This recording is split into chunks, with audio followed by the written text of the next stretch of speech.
आइए लाभ और हानि पर एक प्रश्न और सॉल्व करते हैं। आइए प्रश्न पढ़ते हैं। 100 नोटबुक बेचकर एक दुकानदार को 20 नोटबुक के विक्रय मूल्य के बराबर लाभ होता है। उसका लाभ प्रतिशत क्या होगा? देखिए प्रश्न तो लंबा नहीं है, लेकिन आपको थोड़ा सा घुमा दिया है। कह रहा है कि 100 नोटबुक बेचकर एक दुकानदार को 20 नोटबुक के विक्रय मूल्य के बराबर लाभ होता है। उसका लाभ प्रतिशत क्या होगा? आइए इसको हल करते हैं। बहुत आसान है। इसका हमें क्या निकालना है? लाभ प्रतिशत। तो देखिए यहाँ हमारा जो है कि मानते हैं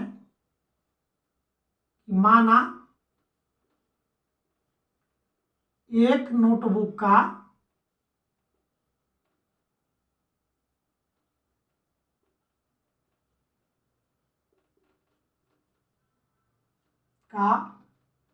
विक्रय मूल्य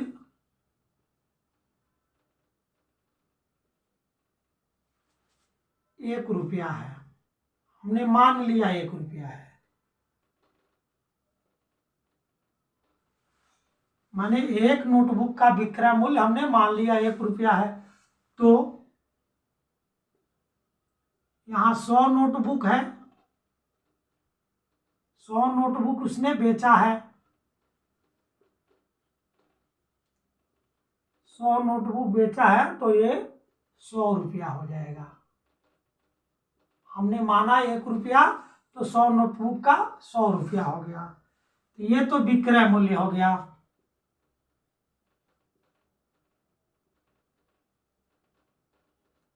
क्योंकि यहाँ हमने विक्रय मूल्य ही माना। और वो कह रहा है कि 100 नोटबुक बेचकर का मतलब विक्रय मूल्य हो गया। तो हमें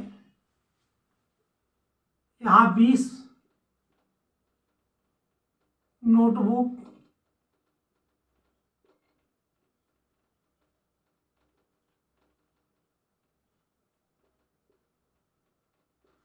बराबर ₹20।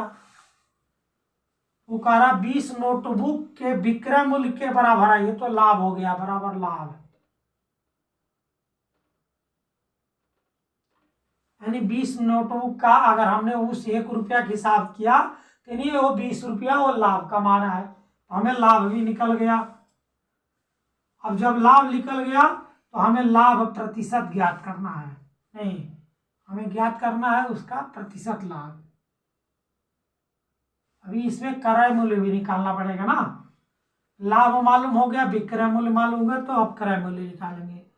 तो अब क्या हुआ? क्रय मूल्य निकालना पड़ेगा। क्रय मूल्य जब तक नहीं निकलेगा, लाभ हमें मालूम हो गया, लेकिन हमें लाभ प्रतिशत ज्ञात करना है। तो जब तक क्रय मूल्य नहीं निकलेगा तब तक लाभ नहीं निकलेगा। तो क्रय मूल्य बराबर होता है विक्रय मूल्य माइनस लाभ होता है। लाभ को घटा देंगे तो वो क्या हो जाएगा? क्रय मूल्य हो जाएगा। तो विक्रय मूल्य क्या है? ₹100 है, और माइनस लाभ क्या है? ₹20। ये जो लाभ है वो ₹20 है। घटाएंगे तो क्या आएगा? ₹80। 100 में से 20 जब घटाएंगे तो ₹80 इसका क्रय मूल्य हो गया। लाभ प्रतिशत अब निकलेगा। लाभ प्रतिशत हमें ज्ञात करना है। इसका भी एक फार्मूला होता है, लाभ गुणे 100 बटा क्रय मूल्य।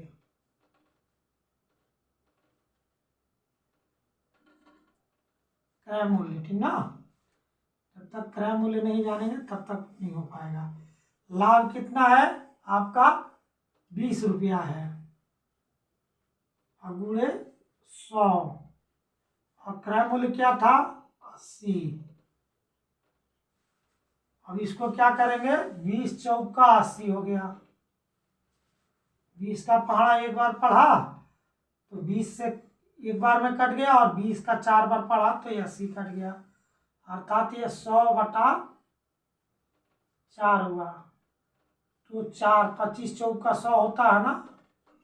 इसका उत्तर क्या आया, 25%। यही इसका आंसर होगा। ये 25 जो आया ये प्रतिशत आ गया। लाभ तो हमारा 20 ही खाया था, लेकिन जब हम लाभ प्रतिशत निकालेंगे तो ये 25% इसका आएगा।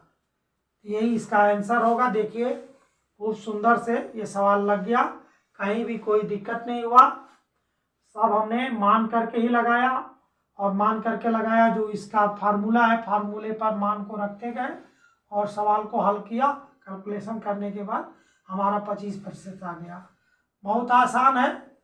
सवाल को जो हम तरीके से लगाते हैं तो उसका उत्तर सही आता है, और हमें भी आनंद आता है जब अच्छा उत्तर आता है। तो जब हम सारे समान नियम को सही से लगाएंगे तो वो चीज़ हमारा बढ़िया आएगा आंसर इसका। यदि हमारा पढ़ाया हुआ आपको समझ में आ रहा है तो हमारे चैनल को लाइक करिएगा, सब्सक्राइब करिएगा, कमेंट करिएगा, शेयर करिएगा। धन्यवाद।